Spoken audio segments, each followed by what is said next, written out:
इससे पहले की विजुअल में हम लोग लहासा की ओर शीर्षक पाठ के प्रश्न संख्या 1 से 5 तक की चर्चा कर चुके हैं। एक बार फिर बता देते हैं, लहासा की ओर शीर्षक पाठ एक यात्रा वृतांत है जो कि महापंडित राहुल साकृत्यायन के द्वारा लिखा गया है। इस पाठ में उन्होंने तिब्बती समाज की चर्चा की है, तिब्बत में कानून व्यवस्था की चर्चा की है, तिब्बती लोगों के रहन सहन की व्यवस्था की चर्चा की है। तो प्रश्न संख्या 6 जो है वह इसी से संबंधित है। इस प्रश्न में पूछा गया है कि प्रस्तुत यात्रा वृत्तांत के आधार पर यह बताएं कि उस समय का तिब्बती समाज कैसा था। तो आपने जाना है कि उस समय का तिब्बती समाज जो था वह गरीब या असहाय और लाचार लोगों की कद्र करता था, बजाय अमीर और संभ्रांत लोगों की।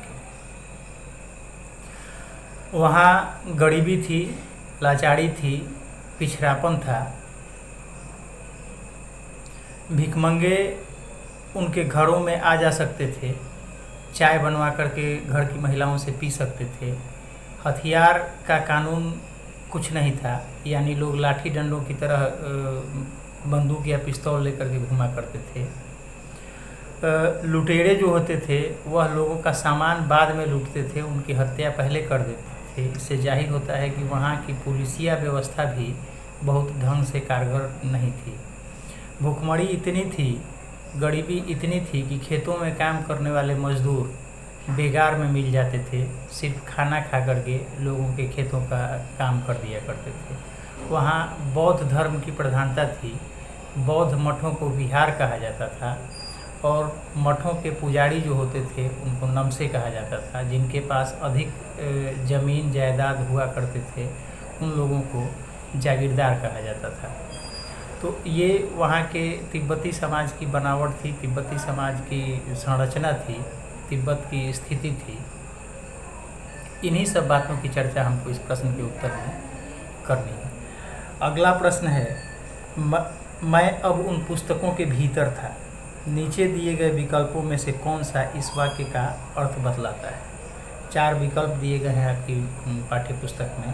पहला विकल्प है, लेखक पुस्तकों को पढ़ने में रम गया था, लेखक पुस्तकें पढ़ने में रम गया था। दूसरा विकल्प है, लेखक पुस्तकों की सेल्फ के भीतर चला गया था, यानी पुस्तकें जहाँ रखी गई थी लेखक उनके अंदर चला गया था। लेखक के चारों ओर पुस्तकें ही थी, यानी लेखक के चारों ओर पुस्तकें बिखरी थी। और चौथा विकल्प है, यानी घ, पुस्तक में लेखक का परिचय और चित्र छपा था। अब मैं उन पुस्तकों के भीतर था के लिए ये 4 विकल्प दिए गए हैं। आपको भी लग रहा होगा कि सबसे पहला विकल्प जो है कि लेखक पुस्तकें पढ़ने में रम गया था, यह इस प्रश्न का सही उत्तर है। आगे रचना और अभिव्यक्ति के प्रश्न हैं। तो रचना और अभिव्यक्ति के प्रश्नों के संबंध में हम थोड़ा सा आपको बताना चाहते हैं कि छात्र जो होते हैं रचना और अभिव्यक्ति के प्रश्नों की तरफ से उदासीन होते हैं। उनका मानना ये होता है कि रचना और अभिव्यक्ति के प्रश्न जो होते हैं वो परीक्षा में नहीं पूछे जाते हैं। आपका ये मानना, आपका ये समझना हद तक सही है, लेकिन इसका मतलब ये नहीं है कि आपकी पाठ्य पुस्तक में दिए गए रचना और अभिव्यक्ति के प्रश्न आपके लिए एकदम बेकार है। इसका उत्तर ठीक इसके उलट है। रचना और अभिव्यक्ति के प्रश्न भी आपके लिए ज़रूरी होते हैं और करने चाहिए, बल्कि कीजिएगा ही, इसलिए कि यह आपके रचनात्मक दृष्टिकोण को दिखाता है। दूसरा कि यह आपकी अभिव्यक्ति की क्षमता को भी जाहिर करता है, यानी आपके अंदर कितनी सृजन क्षमता है और आप उसको कैसे बाहर निकालते हैं, इसका पता रचना और अभिव्यक्ति के प्रश्नों के उत्तर लिखने से चलता है। दूसरा चीज़ कि आपकी रचनात्मकता, आपकी सृजनात्मकता साहित्य के लिए और साहित्य के अध्ययन में आपके लिए बहुत बड़ी सहायक सिद्ध होती है, आपकी बहुत अधिक सहायता करती है।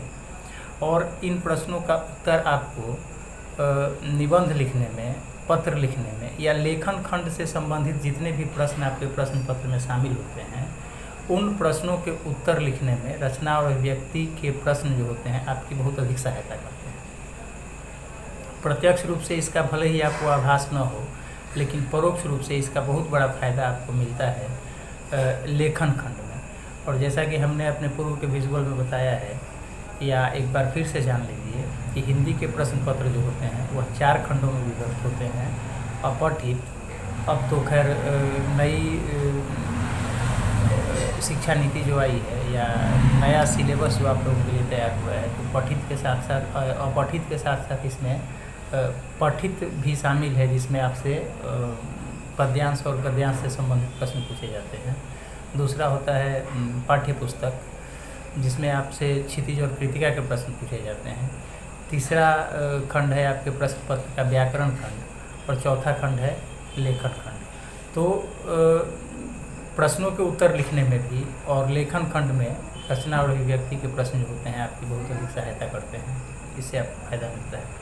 तो इसलिए आप रचना और अभिव्यक्ति के प्रश्नों की तरफ से उदासीनता जो है आपकी, उसको छोड़ दीजिए, उसकी तरफ से अपने दृष्टिकोण को मोड़िए और रचना और अभिव्यक्ति के प्रश्नों को भी करने का प्रयास कीजिए, उसके उत्तर देने का प्रयास कीजिए। जहाँ तक प्रश्नों के उत्तर बताने का सवाल है, मेरा संबंध है, तो मैं अपने अगले विजुअल में रचना और अभिव्यक्ति के प्रश्नों की चर्चा करूँगा जो इस पाठ से संबंधित है। धन्यवाद।